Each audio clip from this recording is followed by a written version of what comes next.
Durante la Segunda Guerra Mundial, una de las prioridades era mantener todo oculto. Las rutas, los movimientos y las instalaciones se mantenían lejos de cualquier mirada.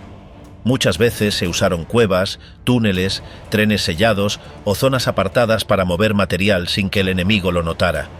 Cuando la guerra terminó en 1945, mucho de eso quedó abandonado. Nadie volvió a esos sitios.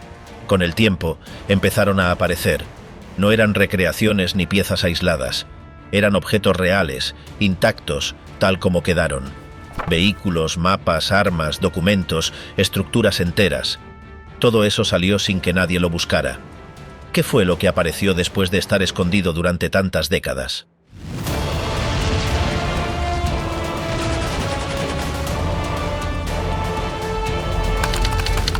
El refugio soviético oculto que quedó olvidado en Letonia.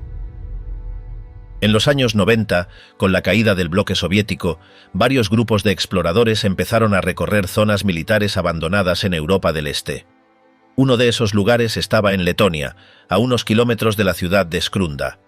Lo que parecía solo un conjunto de estructuras vacías escondía algo más profundo. Bajo tierra había túneles reforzados, habitaciones selladas y maquinaria oxidada que no había visto la luz desde el final de la Segunda Guerra Mundial.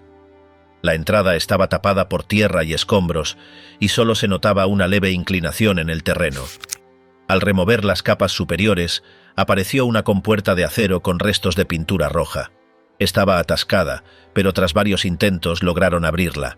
Dentro, el aire era denso, con olor a óxido y polvo viejo. Las linternas apenas iluminaban los pasillos, que bajaban en línea recta unos 10 metros. El complejo subterráneo tenía al menos 4 salas grandes conectadas entre sí. Había cables sueltos por el suelo, caños rotos y una capa de humedad que cubría casi todo. Sin embargo, algunos objetos estaban bien conservados. En una de las salas encontraron estanterías con cajas de herramientas, repuestos eléctricos, mapas marcados en ruso y manuales técnicos. Lo más llamativo fue una sala con paredes cubiertas de paneles metálicos, donde todavía colgaban teléfonos antiguos y controles rotativos. Se trataba de un centro de comunicaciones. Había micrófonos, parlantes y auriculares de la época, todos conectados a una consola central. El polvo cubría todo, pero muchas piezas aún conservaban las etiquetas originales. Entre los papeles tirados en el suelo había cuadernos con anotaciones, turnos de guardia y códigos cifrados. También encontraron una máquina de escribir soviética con varias hojas puestas. Los textos estaban en ruso y algunos hablaban de simulacros, mantenimiento y protocolos ante ataque aéreo. En una esquina del pasillo, tras una puerta de acero cerrada, hallaron una pequeña armería. Quedaban cajas vacías y otras con piezas de repuesto. No había municiones ni armas completas, pero sí partes sueltas, cargadores, soportes y accesorios de fusiles. Todo fue registrado, pero no extraído. El complejo tenía ventilación artificial. Los tubos recorrían el techo y algunas partes aún estaban fijas. También había restos de un generador de emergencia. Aunque estaba oxidado, se podía distinguir su estructura y las conexiones que alimentaban otras partes del refugio. Una de las habitaciones parecía haber sido usada como dormitorio. Había literas metálicas, colchones podridos y restos de mantas. También una mesa con platos de metal, una radio portátil rota y una lámpara colgando del techo. Era evidente que el sitio había sido ocupado durante un tiempo prolongado. Los expertos que luego visitaron el lugar concluyeron que se trataba de un búnker operativo activo entre 1944 y 1947. Posiblemente se usó durante los últimos meses de la guerra como punto de vigilancia o comunicación, y luego quedó en manos soviéticas cuando se instauró el control en la región. La ubicación del refugio era estratégica, alejado de rutas visibles, pero lo bastante cerca de un antiguo aeródromo militar. Eso permitía que las comunicaciones se mantuvieran sin interferencias y con acceso rápido si era necesario evacuar. Las señales de pintura aún visibles en las paredes indicaban direcciones internas y zonas restringidas. El suelo tenía marcas de ruedas, como si carros o equipos hubieran sido movidos dentro. También se hallaron restos de cajas de madera con sellos de fabricación rusa y papeles adheridos con fechas de 1945. Muchos estaban mojados, pero algunos pudieron rescatarse para escanear y analizar. El sitio no estaba en ningún registro oficial. No figuraba en mapas ni en documentos accesibles al público. Su descubrimiento fue casual, y los primeros en entrar fueron exploradores civiles, no personal militar. Más tarde, investigadores de universidades locales lo estudiaron más a fondo. Algunas partes del complejo estaban parcialmente derrumbadas, lo que impedía avanzar más. Se utilizaron cámaras telescópicas para ver zonas inaccesibles, donde se notaron estructuras similares a depósitos o archivos. No se intentó entrar por seguridad, pero se marcó la zona para posibles futuras excavaciones. La existencia de esta base reforzó la teoría de que, en los años finales de la guerra y los primeros del control soviético, se construyeron múltiples puntos de mando ocultos, preparados para resistir o comunicar ante un conflicto mayor. Muchos de ellos fueron desactivados sin dejar rastros. El búnker de Skrunda fue cerrado nuevamente tras su exploración inicial. Se colocaron sellos de seguridad y se registró como sitio histórico. Aunque no se abrió al público, las imágenes obtenidas sirvieron para mostrar cómo operaban estas instalaciones en pleno conflicto y durante la tensión del inicio de la Guerra Fría. El hospital de campaña olvidado en una cueva francesa. En 2012, un grupo de espeleólogos que exploraba una serie de cuevas en el norte de Francia, cerca de la región de las Ardenas, encontró una entrada cubierta de vegetación y tierra. Al entrar, notaron que la caverna tenía señales claras de uso humano. El suelo estaba nivelado y en las paredes se veían marcas de tizas, ganchos metálicos clavados y restos de tablones. No estaban ante una cueva común. Mientras avanzaban, hallaron objetos oxidados, utensilios médicos, una camilla plegable, cajas de madera con inscripciones en inglés y botes vacíos de morfina. Todo indicaba que ese espacio subterráneo había sido usado como hospital improvisado durante la Segunda Guerra Mundial. Lo más sorprendente fue que muchos objetos seguían en su sitio, como si el lugar hubiera sido cerrado con prisa y nunca tocado desde entonces. Los restos estaban bien conservados por la humedad constante y la falta de luz directa. Había vendajes, frascos de medicamentos rotos, jeringas sin usar y partes de uniformes con insignias del ejército estadounidense. Todo el lugar tenía una distribución organizada, una zona de entrada, 2 salas separadas con camillas, una mesa de operaciones y una pequeña área con utensilios de cocina. No había electricidad en el lugar, pero se encontraron soportes para lámparas de queroseno. También se hallaron latas de comida, botellas de agua vacías, mantas y una radio portátil dañada. Todo apuntaba a que la cueva había sido utilizada por un grupo médico de campaña que operó en secreto en esa zona boscosa durante los combates en las Ardenas. En una de las paredes aún podía leerse una fecha escrita con carbón, 17 de diciembre de 1944, lo que coincidía con el inicio de la ofensiva alemana en esa región. Durante ese invierno, las condiciones eran duras y muchos escuadrones estadounidenses tuvieron que replegarse y establecer puestos temporales en sitios ocultos como cuevas, iglesias o graneros abandonados. Un informe militar desclasificado años después confirmaba que un escuadrón médico del ejército estadounidense había montado un hospital de emergencia en ese sector para atender a los heridos de las líneas del frente. El equipo estaba compuesto por médicos, enfermeros y personal de apoyo. El objetivo era atender a los soldados lo más cerca posible de las zonas de combate, sin exponerlos a un traslado largo. Algunas notas encontradas en el interior de la cueva mostraban nombres, edades, diagnósticos breves y fechas de ingreso. También se recuperó un diario personal de uno de los médicos, con entradas escritas a mano que describían las condiciones del lugar, el frío extremo y la escasez de recursos.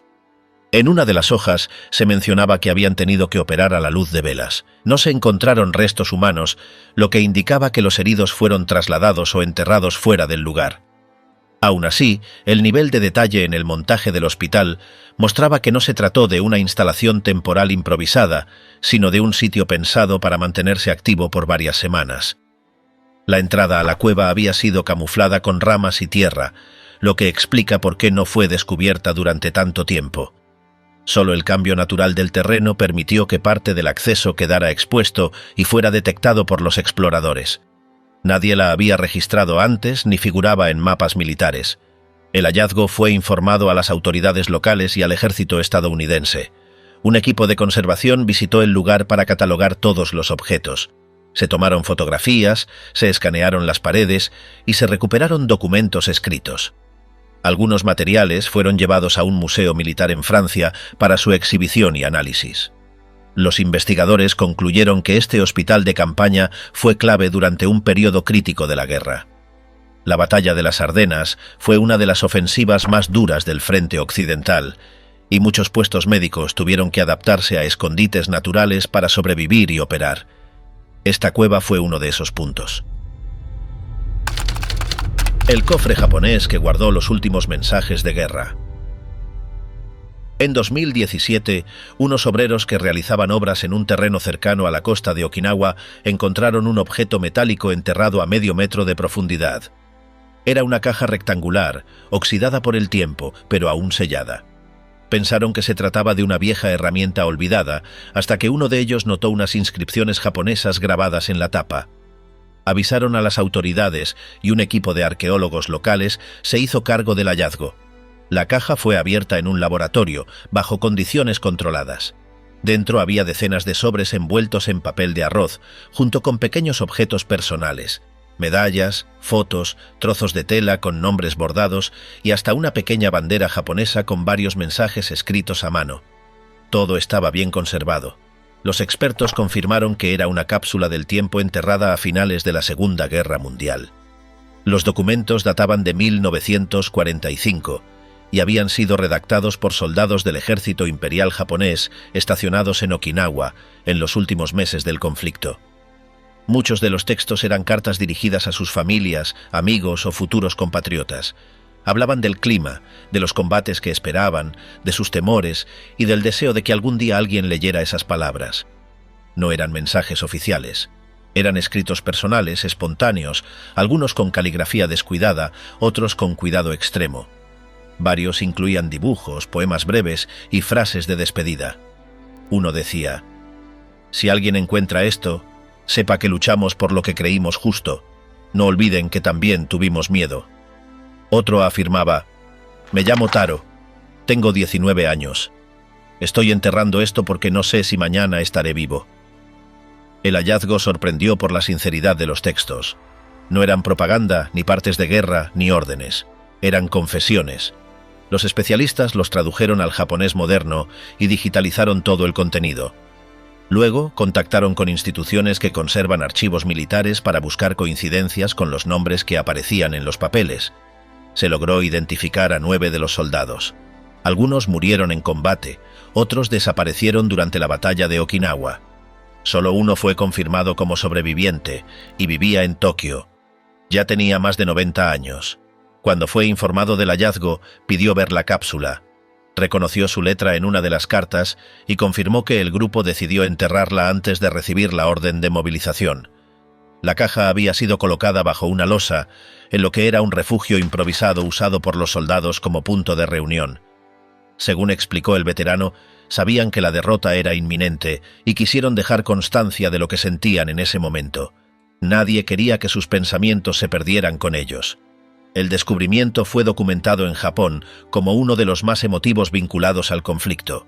No tenía valor militar ni datos estratégicos, pero sí aportaba una visión humana directa de cómo vivieron esos días los soldados japoneses rasos, sin filtros ni intervención oficial. Se organizó una exposición temporal en un museo de Okinawa, donde se mostraron copias de los textos, junto con los objetos que acompañaban a las cartas. También se incluyó una entrevista en video con el veterano que ayudó a contextualizar el hallazgo. El interés del público fue alto, especialmente entre jóvenes que nunca habían oído hablar de cápsulas de ese tipo. Los textos dejaron claro que los soldados sabían que sus posibilidades eran mínimas. Algunos incluso hablaban de lo que les gustaría hacer si sobrevivían. Uno escribió que soñaba con tener una tienda de arroz, otro mencionó que quería casarse con su vecina cuando regresara. Había ilusiones simples, enterradas junto a una guerra que se llevaba todo. Más allá del impacto arqueológico, la cápsula sirvió para mostrar el lado menos conocido de la guerra, no el de los grandes mandos, ni los combates aéreos, sino el de los jóvenes reclutas que escribieron unas líneas con la esperanza de no ser olvidados. El avión fantasma del desierto. En 2012, un trabajador egipcio que exploraba una zona remota del desierto del Sáhara se topó con algo fuera de lugar. Un avión antiguo clavado en la arena, como si acabara de aterrizar de emergencia. No estaba enterrado ni destruido, solo desgastado por el sol y el viento. El fuselaje seguía entero. En un costado aún podía leerse parte del número de serie. Había armas oxidadas en el suelo y restos de pertenencias personales alrededor. Era un caza británico Curtiss Kitty Hawk, modelo P-40, de los que la Royal Air Force usó en África del Norte durante la Segunda Guerra Mundial. Los expertos comprobaron que el avión había despegado en junio de 1942 y no había vuelto a su base. Su piloto, el sargento Dennis Copping, tenía 24 años y estaba encargado de trasladar el aparato para repararlo en otro punto de la región. Nunca llegó. El informe de vuelo original decía que se había desorientado y se lo dio por perdido. A partir de ese día no se supo más del piloto ni del avión. No hubo señales de impacto, ni radio, ni restos localizados en la zona. Fue un caso más de desaparición en medio de un territorio inhóspito, sin pistas claras. Cuando el avión fue revisado en el desierto, se comprobó que no tenía impactos de combate. El tren de aterrizaje estaba dañado, pero la nave no se había estrellado con violencia. Parecía un aterrizaje forzoso. El parabrisas estaba roto, pero el resto de la estructura principal seguía en una sola pieza. Había munición esparcida, un paracaídas seco por el sol y latas de combustible vacías. Lo más llamativo fue que el interior de la cabina conservaba piezas originales. Algunos instrumentos seguían en su lugar. La radio, aunque rota, no parecía haber sido removida. En el suelo había una gorra militar, un estuche de herramientas y una cantimplora. No se encontró ningún resto humano. A partir del hallazgo, se inició una investigación con registros militares británicos. Se cruzaron fechas, misiones, nombres de escuadrones y rutas usadas en esos días. Todo indicaba que el piloto, al perderse, decidió aterrizar antes de quedarse sin combustible. Luego, habría intentado salir caminando en busca de ayuda. A pocos kilómetros del avión, se encontraron huesos humanos junto a un pequeño refugio improvisado con piedras. También había restos de ropa militar, un revólver y trozos de una lona. Se cree que Copping caminó en línea recta hasta quedar exhausto. No logró llegar a ningún sitio habitado. El hallazgo llamó la atención de historiadores y expertos en aviación. El avión estaba tan bien conservado que parecía un modelo de museo en medio del desierto. Se tomaron cientos de fotos, se escanearon partes del fuselaje y se registraron todas las coordenadas exactas. Durante semanas, el lugar fue visitado por equipos británicos y egipcios que querían estudiar el entorno. El gobierno británico quiso recuperar el avión para exponerlo en un museo, pero la operación resultó compleja. Estaba en una zona de difícil acceso, sin caminos cercanos ni señalización. También existía el riesgo de que el transporte lo dañara más que dejarlo en su sitio. Se pensó en conservarlo ahí mismo, en el lugar exacto donde fue encontrado, cubriéndolo con materiales resistentes para evitar más desgaste. Pero con el paso del tiempo, el aparato fue desmantelado por saqueadores que vendieron piezas del fuselaje y componentes internos. Hoy, solo quedan fragmentos esparcidos donde antes estuvo entero. Dennis Copping fue oficialmente conmemorado por el ejército británico tras la identificación de sus restos. No tenía tumba conocida hasta entonces. Su nombre fue inscrito en los registros de soldados caídos en África y su historia pasó a formar parte de los archivos de la Royal Air Force. El avión fantasma del Sáhara fue uno de los descubrimientos más impactantes por su estado, su ubicación intacta y la imagen que dejaba. Un caza parado en mitad de la nada, testigo de una misión sencilla que terminó sin regreso. Un viaje de rutina que se convirtió en misterio durante 70 años. El submarino 152, el envío perdido del eje bajo el Atlántico. Durante la Segunda Guerra Mundial, el océano no solo servía para mover mercancías, también era la ruta usada por las potencias del eje para operaciones discretas. Uno de los casos más llamativos quedó sepultado a más de 5.000 metros bajo el Atlántico. Se trata del submarino japonés Pimo 52. Pero no era uno cualquiera. Este llevaba un cargamento especial que unía a Japón y Alemania justo en una etapa clave del conflicto. Ya avanzada la guerra, moverse por rutas marítimas normales era jugarse la vida.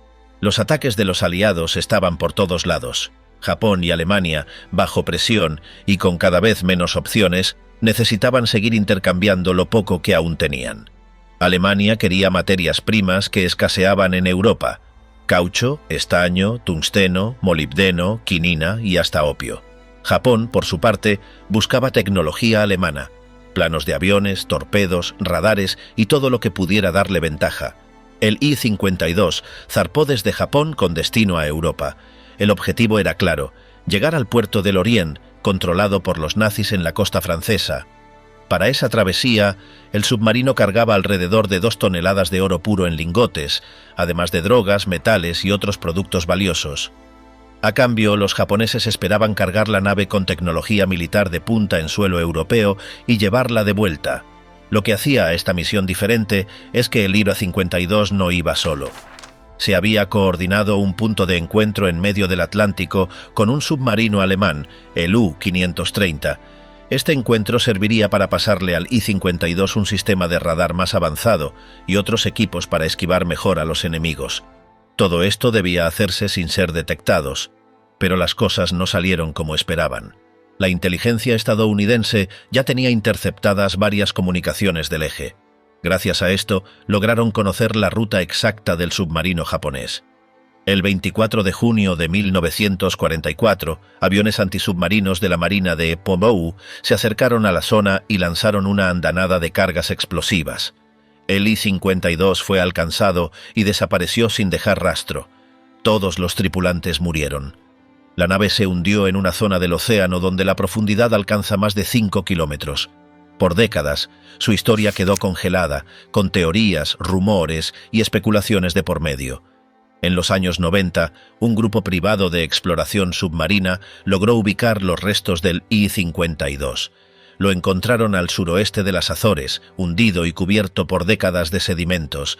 Las imágenes mostraban el submarino en buen estado para el tiempo transcurrido. El hallazgo reavivó el interés en su contenido. Se confirmaron varios de los rumores. El oro seguía adentro. Los investigadores sacaron varias grabaciones con robots submarinos. No solo filmaron partes del casco, también alcanzaron a ver cajas y cilindros donde se guardaban los lingotes. A pesar del hallazgo, las condiciones extremas hicieron que la extracción fuera casi imposible. El oro dentro del I-52 estaba destinado a pagar la carga que los japoneses esperaban llevar de vuelta: armas, planos, radares y demás material secreto de los alemanes. El plan era mantener la colaboración técnica entre ambos países, incluso cuando la guerra ya parecía perdida para el eje. El submarino se convirtió así en símbolo de ese último intento desesperado de seguir adelante. La existencia del I-52 también sirvió para demostrar cómo los aliados del eje operaban en la sombra. Mientras las batallas más conocidas ocurrían en Europa o en el Pacífico, había operaciones como esta donde lo importante no eran los tanques o los aviones, sino los intercambios ocultos que mantenían con vida la maquinaria de guerra. Los restos del I-52 siguen en el fondo del mar. El oro nunca se recuperó. Algunas expediciones privadas intentaron rescatarlo, pero ninguna lo logró. Las profundidades, la presión del agua y los altos costos dejaron la misión en pausa indefinida.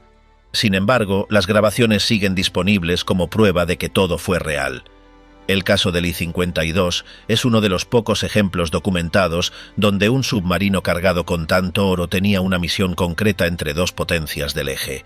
No era un simple transporte militar, sino una operación de alto nivel pensada para mantener viva la alianza cuando ya casi no quedaba esperanza. La cápsula del tiempo nazi que apareció en un sótano de Polonia.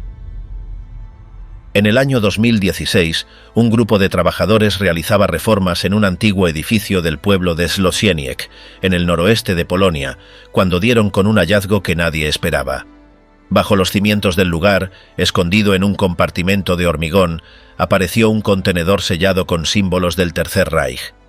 Lo que encontraron adentro fue una cápsula del tiempo enterrada por los nazis durante la guerra. Zlocieniec, conocido como Falkenburg cuando estaba bajo control alemán, fue parte del territorio que pertenecía a Prusia antes de que las fronteras cambiaran tras la guerra. En ese sitio funcionaba una escuela local donde los nazis llevaban a cabo actos de propaganda y formación. En el sótano de ese mismo edificio, 72 años después, fue donde se halló la cápsula. El equipo encargado de las obras informó de inmediato a las autoridades locales, que a su vez contactaron con especialistas en historia y con personal del museo regional. Se organizó una operación para abrir la cápsula con cuidado, sin dañar su contenido. El procedimiento se realizó en el Museo Nacional de Szczecin, en presencia de medios y personal técnico. Dentro del recipiente había objetos que mostraban con claridad cómo era la vida en la Alemania nazi, tanto en lo político como en lo cotidiano. Había 2 copias del Mein Kampf, varios periódicos de la época, monedas, fotografías y documentos oficiales. Todos estaban bien conservados, gracias al aislamiento del compartimento y al estado hermético del cilindro metálico. Las fotografías mostraban escenas de la ciudad bajo el régimen nazi, incluyendo desfiles, edificios con banderas del partido y retratos de funcionarios locales. Muchos de estos materiales eran inéditos y aportaban datos que hasta ese momento no estaban documentados con tanta precisión. Los periódicos, en su mayoría datados de 1934, incluían noticias sobre el régimen, discursos de Hitler y artículos de propaganda. También se encontraron panfletos utilizados para adoctrinar a la juventud y textos escolares usados en las clases de historia de la época. Entre los objetos más llamativos había medallas del partido nazi y varios folletos que hacían referencia al juramento a Hitler que los estudiantes debían recitar. También se hallaron documentos con los nombres de los alumnos de esa escuela en aquel año, lo que permitió reconstruir con más detalle la actividad del edificio como centro de formación política. Las autoridades polacas indicaron que el hallazgo tenía un valor histórico considerable, ya que no se trataba solo de una colección de objetos, sino de una cápsula preparada con intención. Los nazis la habían enterrado a propósito, sabiendo que algún día alguien la encontraría y que con ella quedarían plasmados sus ideales y visión del mundo. La cápsula había sido mencionada en antiguos registros alemanes, pero hasta entonces no se había localizado. Documentos de archivo hablaban de un proyecto simbólico en esa escuela, con materiales escondidos como legado. Nadie, sin embargo, había confirmado su ubicación real hasta ese momento. El Museo de Szczecin trabajó varios meses en la restauración y análisis de los objetos. Una vez limpios y clasificados, se exhibieron en una exposición especial. La muestra atrajo a miles de visitantes y fue cubierta por medios de todo el mundo, no solo por el valor histórico de los objetos, sino por el impacto emocional que generaba verlos intactos después de más de 7 décadas. Lo que más llamó la atención fue el contraste entre los objetos comunes, como lápices, libros y monedas, y los elementos puramente ideológicos, como las insignias, las proclamas y las imágenes de culto al régimen. Esa combinación dejaba claro cómo la propaganda nazi se había infiltrado en todos los aspectos de la vida diaria. El hallazgo también permitió a los investigadores trazar conexiones con otros descubrimientos similares en la región. Se confirmó que durante la expansión del Tercer Reich, muchas escuelas y edificios públicos ocultaron cápsulas del tiempo como parte de proyectos organizados por las juventudes hitlerianas y otras estructuras del partido. Varios de los documentos recuperados fueron digitalizados para investigación y consulta pública. Se descubrieron cartas personales de alumnos, escritos en cuadernos escolares, donde repetían ideas del partido como parte de sus ejercicios. Este tipo de evidencia ayudó a ilustrar cómo se aplicaba el adoctrinamiento desde edades tempranas. La cápsula fue trasladada a una vitrina reforzada dentro del museo, con condiciones específicas de temperatura y humedad. Su conservación ahora está garantizada para que las futuras generaciones puedan verla tal como fue encontrada.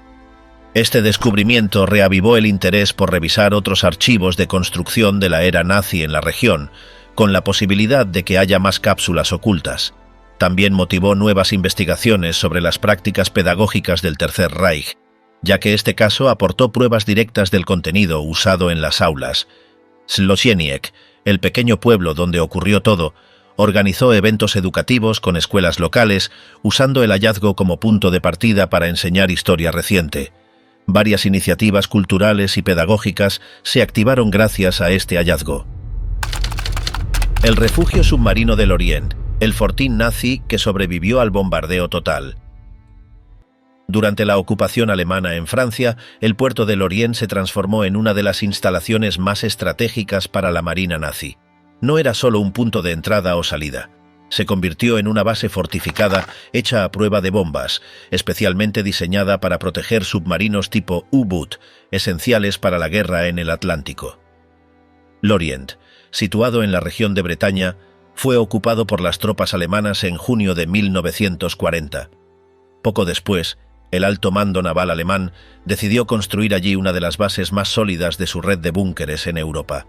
Los trabajos empezaron rápido, con miles de obreros, muchos de ellos forzados, levantando enormes estructuras de cemento reforzado directamente sobre el puerto. La base estaba compuesta por varios bloques de hormigón armado. Cada uno servía como refugio para submarinos en reparación, recarga o mantenimiento. Lo impresionante era su estructura. Techos de casi 7 metros de espesor, diseñados para resistir impactos aéreos directos. Las paredes eran igual de gruesas, y toda la base estaba preparada para seguir operando incluso bajo ataque. La construcción se dividió en 3 grandes complejos, Keroman 1, 2 y 3. Cada uno tenía muelles internos donde los submarinos podían entrar flotando. Una vez adentro, se cerraban con puertas que los dejaban completamente protegidos del exterior. Esta organización permitía mantener operativa la flota U-Boot, incluso mientras las ciudades vecinas eran bombardeadas constantemente. Entre 1941 y 1943, Lorient fue uno de los principales centros de salida de submarinos hacia el Atlántico. Desde allí partían las misiones de patrullaje, ataque y sabotaje de la Kriegsmarine. Los U-Boots operaban en grupos y usaban Lorient como base para recargar torpedos, cambiar tripulaciones o recibir órdenes directas del mando alemán. Consciente de su importancia, la aviación aliada lanzó más de 4.000 toneladas de explosivos sobre Lorient. Sin embargo, la base submarina resistió todo. El bombardeo destruyó gran parte de la ciudad, pero los refugios de Keroman seguían en pie. El hormigón aguantaba sin ceder, y los alemanes seguían usando la base con normalidad. Ante la imposibilidad de destruir las instalaciones con bombardeos convencionales, los aliados cambiaron de estrategia. En lugar de atacar directamente la base, comenzaron a arrasar la ciudad alrededor, buscando cortar suministros, eliminar infraestructura y hacer imposible la vida para los soldados alemanes apostados en la zona. A finales de 1944, Lorient quedó completamente aislada. Las fuerzas estadounidenses rodearon la zona y los alemanes quedaron atrapados dentro de la base sin posibilidad de recibir ayuda externa. A pesar de esto, no se rindieron. Unos 25.000 soldados permanecieron allí hasta el final del conflicto, encerrados, pero protegidos por una fortaleza que parecía indestructible. El interior de la base contaba con talleres, depósitos de combustible, dormitorios, cocinas y oficinas. Todo estaba pensado para resistir asedios largos. Había generadores propios, sistemas de ventilación y túneles que conectaban distintas zonas del complejo. Incluso bajo fuego constante, la actividad interna nunca se detuvo del todo. Cuando terminó la guerra, la base de Lorient no fue demolida. Por el contrario, las fuerzas francesas la tomaron y la mantuvieron en uso. Su estructura era tan sólida que resultaba más útil conservarla que intentar destruirla. Durante décadas, la Marina francesa la usó como parte de sus propias operaciones navales. En la actualidad, el sitio se ha transformado en un centro histórico y museo. Una parte de las instalaciones está abierta al público y se pueden recorrer algunos de los enormes hangares donde operaban los U-Boots. También hay exposiciones con objetos originales, planos, uniformes, fotografías y vídeos que explican cómo funcionaba todo. El bloque Keroman 3 es uno de los mejor conservados. En su interior todavía se observan las marcas de los raíles, las compuertas y las plataformas donde los submarinos eran colocados para revisión. La acústica y la escala del lugar impresionan. Da una idea clara de lo que era moverse dentro de una base preparada para aguantar una guerra completa. La ciudad nazi escondida en Noruega. Durante la ocupación nazi de Noruega, los alemanes instalaron múltiples bases militares y centros de operaciones en todo el país. Pero uno de los proyectos más secretos tuvo lugar en el norte, en una zona montañosa donde construyeron una ciudad subterránea que estuvo fuera del radar durante décadas. Lo que parecía una pequeña instalación encubría una red de túneles, almacenes, barracones y sistemas de comunicación avanzada. La ciudad fue levantada en la región de Banak, cerca de Lakselv, en Finnmark, una zona remota que ofrecía ventajas estratégicas por su aislamiento y cercanía al mar de Barents. Allí, los ingenieros alemanes diseñaron un complejo autosuficiente que pudiera operar sin necesidad de contacto constante con el resto del territorio ocupado. El acceso principal estaba camuflado. Desde el exterior solo se veía una estructura parecida a un almacén, rodeada por terreno boscoso. Pero al atravesar esa entrada se accedía a un sistema de túneles excavados en la roca, con pasillos que llevaban a habitaciones, depósitos, centrales eléctricas y espacios de mando. La base funcionaba como centro logístico y puesto de vigilancia para monitorear los movimientos navales en el Ártico. Desde ahí también se coordinaban operaciones relacionadas con submarinos y convoyes enemigos. Además, servía como punto de reparación para vehículos y maquinaria pesada utilizados en el frente norte.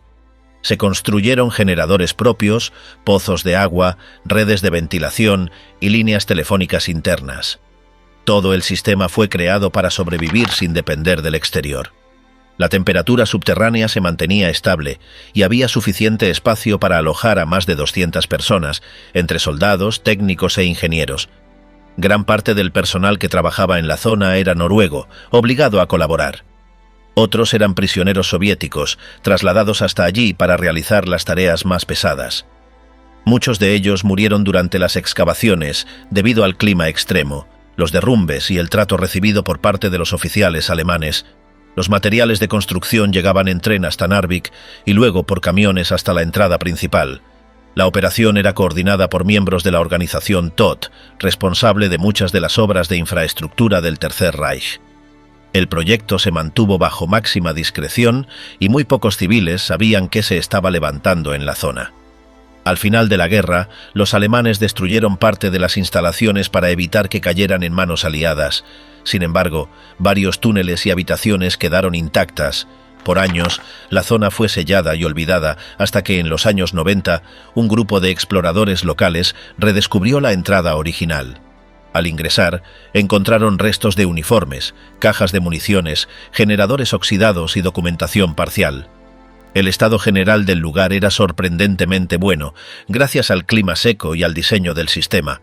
No había humedad ni señales de saqueo. Todo parecía congelado en el tiempo. Las autoridades noruegas realizaron una expedición oficial al sitio en 1997. Se documentó cada sección y se creó un informe detallado sobre la estructura. La investigación confirmó que el lugar había sido una de las instalaciones nazis más completas construidas fuera de Alemania y que había permanecido en secreto por más de 50 años. Entre los documentos encontrados había planos de rutas submarinas, mapas del Ártico, registros de movimientos navales aliados y listas de personal. También se hallaron fotografías de la construcción, tomadas por ingenieros alemanes. En ellas se veía cómo se iba expandiendo la red de túneles con maquinaria especializada. Uno de los elementos más curiosos fue un cuarto con paredes de plomo, posiblemente usado como protección contra emisiones de radio o para experimentos de comunicación encriptada. Esto abrió la puerta a nuevas teorías sobre el uso del sitio no solo como base, sino como centro de pruebas. La ciudad subterránea de Banak no estaba diseñada para ser una simple fortaleza. Era un nodo estratégico dentro del sistema de defensa del norte. Su ubicación le permitía vigilar rutas de escape de los convoyes aliados que intentaban llegar a la URSS por el mar de Barents. Desde allí también se lanzaban mensajes cifrados y se controlaba parte de la logística del frente ártico. En 2002, el gobierno de Noruega decidió preservar parte del sitio como testimonio histórico. Algunas secciones fueron reforzadas para evitar derrumbes y se colocaron sensores de monitoreo. Actualmente, el lugar no está abierto al público, pero hay estudios en curso para convertirlo en un sitio visitable con fines educativos. La zona aún conserva señales de actividad alemana, casquillos de bala, señales en alemán pintadas en la roca y restos de maquinaria. A pesar del paso del tiempo, la base mantiene su forma original y su tamaño real sigue siendo tema de debate, ya que algunas zonas siguen sin explorarse del todo. Armas nazis enterradas en Mendoza.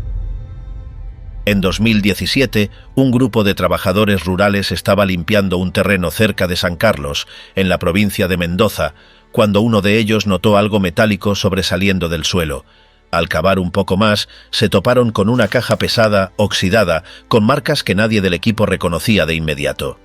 Pensaron que era chatarra, pero al abrirla, descubrieron un arsenal con grabados alemanes y símbolos del Tercer Reich.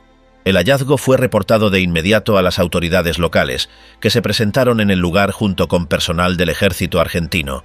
Al revisar el contenido, se encontraron varias armas cortas, municiones, binoculares de largo alcance, un par de uniformes en mal estado y documentos que hacían referencia al año 1945. Todos los objetos estaban envueltos en telas gruesas, protegidos del polvo y la humedad, como si hubieran sido enterrados con intención de ser rescatados algún día. Los peritos que analizaron el contenido confirmaron que las armas eran de fabricación alemana, en su mayoría pistolas Luger P8 y Walter P38, modelos ampliamente usados por oficiales nazis durante la guerra. Las municiones estaban oxidadas, pero la mayoría seguía identificable. Algunos de los documentos estaban escritos en alemán, con fechas y nombres que luego fueron cruzados con archivos históricos. Una de las teorías que surgieron de inmediato fue que ese cofre había sido dejado allí por alguno de los muchos nazis que escaparon a Sudamérica tras la guerra. Argentina fue uno de los países que más fugitivos alemanes recibió entre 1945 y 1950, y Mendoza, al igual que Bariloche o Córdoba, albergó a varios exmilitares y colaboradores del régimen. La caja, según determinaron los investigadores, fue enterrada a unos 60 centímetros de profundidad, cerca de una vieja bodega abandonada. No había ninguna construcción visible alrededor, lo que indicaba que el sitio había sido elegido a propósito por su aislamiento. No se encontraron otras marcas cerca, pero se realizó un barrido con detectores de metal por si había más escondites. No apareció nada más. Entre los documentos rescatados había fotografías personales, cartas en alemán dirigidas a un supuesto capitán Müller y una pequeña libreta con anotaciones sobre rutas, contactos y movimientos dentro de Argentina. También se halló una insignia de las SS en mal estado y un pasaporte sin completar con sellos antiguos. El caso fue investigado por historiadores argentinos y alemanes que colaboraron para identificar a quién pudo pertenecer ese botín. Aunque no hubo confirmación total, algunas pistas apuntaban a un antiguo oficial de logística que había escapado por Italia y llegado a Buenos Aires en 1947. Según informes de inteligencia de la época, este hombre habría vivido bajo identidad falsa en zonas rurales durante al menos una década. La caja fue trasladada a un laboratorio en Buenos Aires, donde los objetos fueron limpiados, catalogados y preservados. Se evitó hacer una exhibición inmediata para impedir interpretaciones erróneas o que atrajera a personas con ideologías extremas. Sin embargo, parte del material fue cedido al Museo del Holocausto de Buenos Aires, donde se montó una muestra especial sobre la huida nazi hacia Sudamérica. El hallazgo también reactivó debates sobre la red de ayuda que permitió a tantos exmilitares nazis escapar del juicio de Nuremberg. Varias rutas de escape, conocidas como Ratlines, pasaban por Italia, cruzaban el Atlántico en barcos camuflados y desembarcaban en Argentina, Brasil, Paraguay o Chile. Este cofre, enterrado en un lugar tan alejado, daba otro indicio de cuán preparados estaban algunos para desaparecer sin dejar rastro. Los expertos coincidieron en que el contenido del cofre no era algo improvisado. Las armas estaban embaladas con cuidado, las municiones bien separadas, los documentos protegidos con plástico sellado, y la caja tenía refuerzos internos que impedían que se deformara con la presión del suelo. Todo indicaba que se trataba de una preparación hecha con tiempo y conocimiento. En paralelo se revisaron archivos de inmigración de la provincia de Mendoza. Aunque muchos nombres estaban borrados o eran falsos, se encontraron fichas de ciudadanos alemanes que habían comprado tierras en esa región entre 1946 y 1952. Algunos de ellos coincidían con los apellidos mencionados en la libreta hallada dentro del cofre. El gobierno argentino decidió no revelar la ubicación exacta del hallazgo para evitar exploraciones ilegales, pero sí confirmó que se trataba de uno de los descubrimientos mejor conservados relacionados con la presencia nazi en el país. Incluso se estableció contacto con investigadores del Centro Wiesenthal para colaborar en el rastreo de identidades. La historia tomó repercusión internacional cuando un medio europeo publicó fotografías del contenido. A partir de ahí, varios familiares de inmigrantes alemanes residentes en Argentina contactaron con las autoridades asegurando tener objetos similares o documentos de época. Algunos de estos materiales fueron verificados, pero no se conectaron directamente con el cofre. Lo más intrigante para los investigadores era el motivo por el cual ese cofre nunca fue recuperado. Si su dueño había planeado volver por él, ¿qué le impidió hacerlo? ¿Murió antes? Las respuestas siguen sin confirmarse, pero la caja quedó como una prueba sólida de que muchos de los que huyeron llegaron con planes, contactos y recursos ocultos. Desde entonces se han llevado a cabo otras búsquedas en zonas cercanas a San Carlos.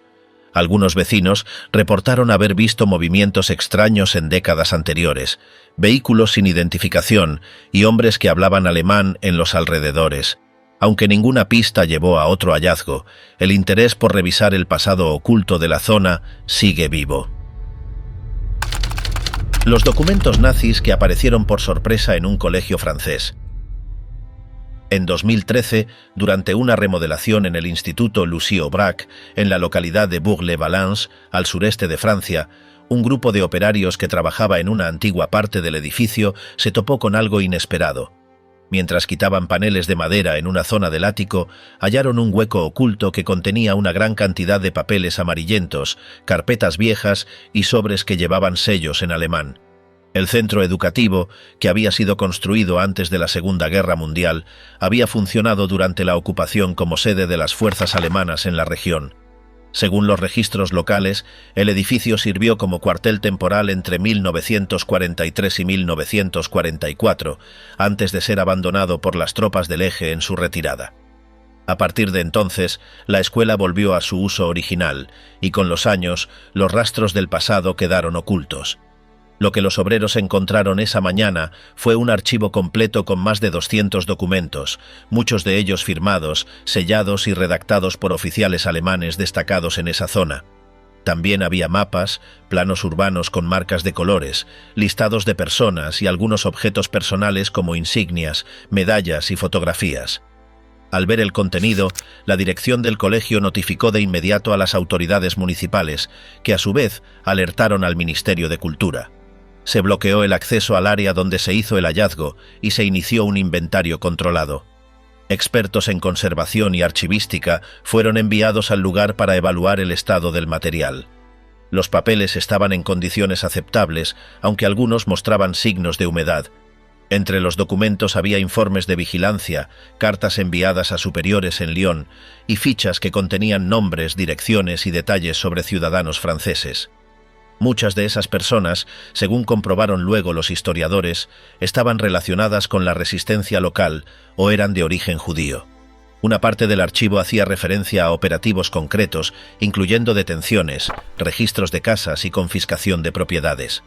También se hallaron listados de objetos requisados, desde radios hasta bicicletas. Todo estaba escrito con precisión, en una caligrafía ordenada y acompañado de fechas exactas. Uno de los documentos más importantes era un informe de inteligencia fechado en marzo de 1944. Detallaba rutas usadas por grupos de la resistencia para moverse entre pueblos y escondites. También incluía nombres clave, puntos de encuentro y descripciones físicas de sospechosos. Ese informe, hasta ese momento, no aparecía en los archivos oficiales de la ocupación. Se encontró además una lista de niños del colegio con anotaciones hechas a mano. Aparentemente, los alemanes llevaban un control sobre las familias de los alumnos, especialmente en los últimos meses de la ocupación, cuando el control interno se volvió más agresivo. Los expertos que analizaron el hallazgo coincidieron en que el archivo había sido escondido a propósito antes de la retirada de los alemanes. No estaba enterrado ni disperso, sino cuidadosamente empacado y guardado en un rincón inaccesible para los alumnos y profesores. La elección del sitio sugería que alguien con acceso directo al edificio lo hizo. Entre los objetos encontrados también había una máquina de escribir portátil de origen alemán, con cinta aún enrollada. Funcionaba y fue utilizada para reproducir algunos de los documentos escritos originalmente en ese mismo modelo. Esto permitió confirmar que buena parte del archivo había sido redactado allí mismo, dentro del colegio. El hallazgo sorprendió incluso a los residentes del pueblo, muchos de los cuales desconocían que el edificio había sido cuartel alemán. Algunos ancianos recordaron haber visto soldados entrando y saliendo, pero no sabían que allí se manejaban documentos sensibles. La noticia atrajo medios de comunicación de toda Francia. El Ministerio de Cultura trasladó el archivo al Centro de Conservación Regional de Grenoble, donde se llevó a cabo una restauración parcial del material. También se digitalizaron todos los documentos para facilitar el acceso a investigadores e instituciones educativas. Una parte del material fue incluida en una exposición temporal en el Museo de la Resistencia de Lyon. Los visitantes pudieron ver de cerca los listados, los mapas marcados con lápiz rojo y las fotografías rescatadas. La muestra permitió explicar cómo funcionaba la inteligencia local del ejército alemán y cómo se cruzaba con la vida cotidiana de los habitantes del pueblo. El refugio nazi que encontraron en la selva paraguaya. En 2015, un grupo de arqueólogos que trabajaba en la zona selvática de San Pedro, al norte de Paraguay, se topó con los restos de una estructura escondida entre la vegetación. Al principio pensaron que era parte de una construcción rural antigua, pero al limpiar la zona encontraron muros de piedra cortada con precisión, restos de cerámica alemana y símbolos que apuntaban a una conexión con el nazismo. La zona donde apareció el hallazgo está cerca del Parque Nacional Ibicuí, un área remota con difícil acceso. Los investigadores, dirigidos por el arqueólogo José Barbosa, descubrieron 3 edificaciones separadas entre sí, pero conectadas por senderos camuflados. No había techos, pero los muros estaban en pie y algunas paredes aún conservaban inscripciones en alemán. Uno de los detalles más llamativos fue la aparición de monedas de la época nazi, frascos de medicina con etiquetas en alemán y restos de armas pequeñas, como cargadores vacíos y casquillos. Todo indicaba que el sitio había sido usado por personas llegadas desde Europa, con acceso a objetos militares y logísticos del Tercer Reich. Los arqueólogos también hallaron una cruz esvástica grabada en una piedra del umbral de una de las entradas. Aunque estaba deteriorada por el tiempo, era reconocible. Junto a ella apareció una caja de metal oxidada que contenía papeles ilegibles por la humedad, pero uno de ellos aún mostraba una fecha, 1947. La teoría que surgió a partir del hallazgo fue que se trataba de un escondite preparado por nazis que huyeron a Sudamérica tras la caída del régimen. El lugar era perfecto, alejado, de difícil acceso, cubierto por selva espesa y sin señales modernas alrededor. No había caminos cercanos ni registros de propiedades. Los expertos analizaron los objetos y comprobaron que varios de ellos coincidían con modelos fabricados en Alemania entre 1938 y 1944. Los frascos de medicamentos, por ejemplo, eran iguales a los usados por el ejército alemán en los frentes del este. También se hallaron latas de comida con etiquetas en alemán y sellos del Reich. El tipo de construcción tampoco era local. Las paredes eran de piedra apilada con técnica europea, sin barro ni cemento, pero con uniones exactas. Todo indicaba que quien lo construyó tenía experiencia en arquitectura alpina o montañesa, algo poco común en esa parte de Paraguay. A pesar del deterioro, se recuperaron varios objetos que fueron llevados al Museo Nacional de Paraguay. Allí se limpiaron, catalogaron y guardaron en una colección especial sobre la presencia alemana en el país. Algunos objetos se expusieron en muestras temporales, junto con documentos históricos de migración.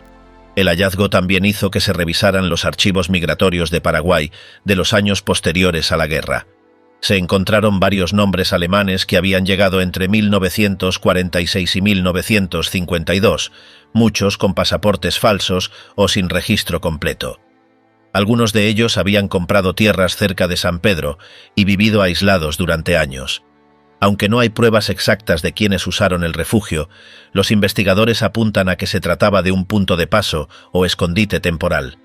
No tenía condiciones para una vida a largo plazo, pero sí para permanecer semanas o meses escondido mientras se organizaban traslados o se esperaba información. El gobierno paraguayo evitó hacer declaraciones públicas sobre el tema al principio, pero después permitió que los arqueólogos continuaran su trabajo con apoyo logístico limitado. Se prohibió excavar otras zonas sin permiso para evitar saqueos o búsquedas no autorizadas por curiosos. Lo interesante del caso es que no era la primera vez que se hablaba de escondites nazis en Paraguay. Desde los años 70 circulaban rumores sobre bases en zonas rurales, pero nunca se había encontrado evidencia física concreta. Este descubrimiento cambió esa percepción.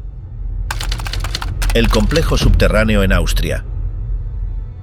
En 2014, un grupo de investigadores descubrió una red de túneles debajo de una antigua fábrica cerca de St. Georgen an der Gusen, al norte de Austria. La zona ya era conocida por su relación con el campo de concentración de Mauthausen, pero este hallazgo abría una nueva línea de investigación, un posible centro secreto donde los nazis habrían llevado a cabo experimentos y trabajos tecnológicos ocultos. El arqueólogo Andreas Sulzer lideró el equipo que se encargó de examinar el terreno. Usaron sensores de penetración terrestre y los resultados mostraron pasadizos, salas amplias y estructuras que no figuraban en ningún registro oficial. Todo indicaba que allí abajo había más que simples almacenes abandonados. Según los testimonios recogidos por Sulzer, el complejo habría estado vinculado al desarrollo de armas experimentales, posiblemente relacionadas con la energía nuclear. Parte del material encontrado incluía restos metálicos, componentes eléctricos antiguos y objetos que aún estaban parcialmente enterrados. El lugar había sido construido usando mano de obra esclava. Prisioneros del campo de Mauthausen eran obligados a excavar los túneles y trabajar en condiciones extremas. Las galerías estaban reforzadas con concreto grueso y acero, lo que hizo pensar que no eran simples refugios antiaéreos. Uno de los aspectos que más llamó la atención fue la profundidad de algunas secciones, que llegaban a más de 20 metros bajo tierra. Se encontraron restos de cableado, paneles eléctricos dañados y estructuras de ventilación. Todo estaba oculto bajo capas de tierra y escombros, como si alguien hubiera querido sellarlo deliberadamente. El gobierno austríaco permitió excavaciones limitadas en algunos puntos, pero al tratarse de una zona con alto valor histórico y con restos humanos cerca, se establecieron restricciones para preservar posibles evidencias de crímenes de guerra. Aún así, el equipo de Sulzer logró acceder a varias galerías. Los documentos históricos no hacían referencia directa a este sitio. Sin embargo, archivos de inteligencia soviéticos desclasificados hablaban de un lugar llamado B8 Bergkristall, donde supuestamente se desarrollaban prototipos de aviones y motores especiales. Algunas fuentes conectaban esa instalación con el hallazgo de Sankt Jürgen. Se encontraron símbolos grabados en las paredes, algunos de ellos con letras góticas y emblemas del Tercer Reich. También aparecieron restos de muebles, piezas mecánicas y una estructura que parecía un laboratorio improvisado. La ventilación aún funcionaba parcialmente, lo que facilitó el ingreso sin necesidad de equipo especializado. El equipo no encontró pruebas definitivas de investigaciones nucleares, pero sí indicios de trabajo técnico avanzado. Restos de tubos, medidores y componentes que no correspondían al uso común de una fábrica convencional. También se hallaron fragmentos de documentos deteriorados, imposibles de leer, pero con sellos en alemán. La zona había sido cerrada al público desde los años 50. Se pensaba que no había nada más que ruinas industriales, pero los escáneres demostraron lo contrario. El lugar tenía una estructura organizada, con salas interconectadas y zonas de almacenamiento. El interés creció cuando medios internacionales comenzaron a hablar del laboratorio nazi enterrado. Aunque no había pruebas concluyentes sobre su función exacta, todo apuntaba a que se trataba de un proyecto especial. La combinación de ubicación, profundidad, materiales y secreto generó muchas teorías.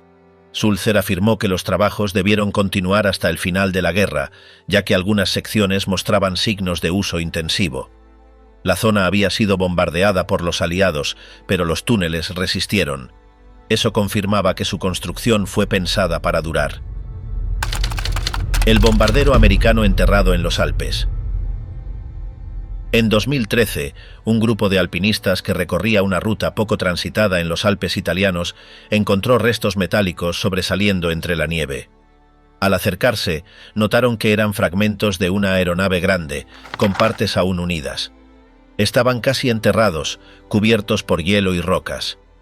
Llamaron a las autoridades, y días después llegaron expertos militares estadounidenses junto con técnicos italianos. Los análisis iniciales confirmaron que se trataba de un B-24 Liberator, un modelo de bombardero usado por los Estados Unidos durante la Segunda Guerra Mundial. La matrícula visible en una de las alas permitió rastrear el número exacto. El avión había desaparecido en 1945 y durante décadas no se supo qué había pasado con él ni con su tripulación. El aparato había salido desde una base en el sur de Italia en una misión de bombardeo, pero no volvió. Los informes de la época indicaban que se perdió contacto con la nave después de cruzar los Alpes, sin señales de radio ni restos encontrados. Se dio por desaparecido con toda la tripulación a bordo. El hallazgo ocurrió a más de 2.500 metros de altura. La zona era de acceso complicado, y el clima había ayudado a mantener parte de la estructura intacta. Aunque no estaba entero, el fuselaje conservaba la forma general.